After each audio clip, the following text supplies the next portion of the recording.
سلام دوستان، ارادتمندم. دوستان وقتی صحبت از قواره کبوتر میشه اینطور نیست که سر کبوتر رو بکشین جلو سانت بزنین. قواره از قدیم بر این عنوان بوده که از سر کتف کبوتر تا دم کبوتر اینو سانت میگیرن، میگن کبوتر قواره دار. این الان یک کبوتر خوش قواره است و کیفیتش هم خدای خیلی خوبه. جوجه امسالیه. قوارش هم خوبه.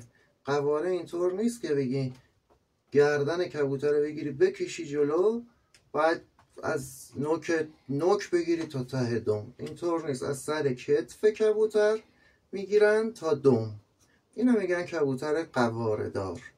این الان یک کبوتر خوش قواره و خوشگله. الان هم تو پرریزیه. کبوترها همونطور که میدین دو دوره پرریزی میکنن، یکی تو بهار و یکی هم تو پاییز. پرا سبک میکنن و پرا سنگین میکنن که زمستون گرمشون بشه و تابستون هم خنکشون بشه. ممنون که این ویدیو رو نگاه کردید. لطفا سابسکرایب کنید. اگه خوشتون اومد لایک و کامنت یادتون نره. ممنون از حمایتتون.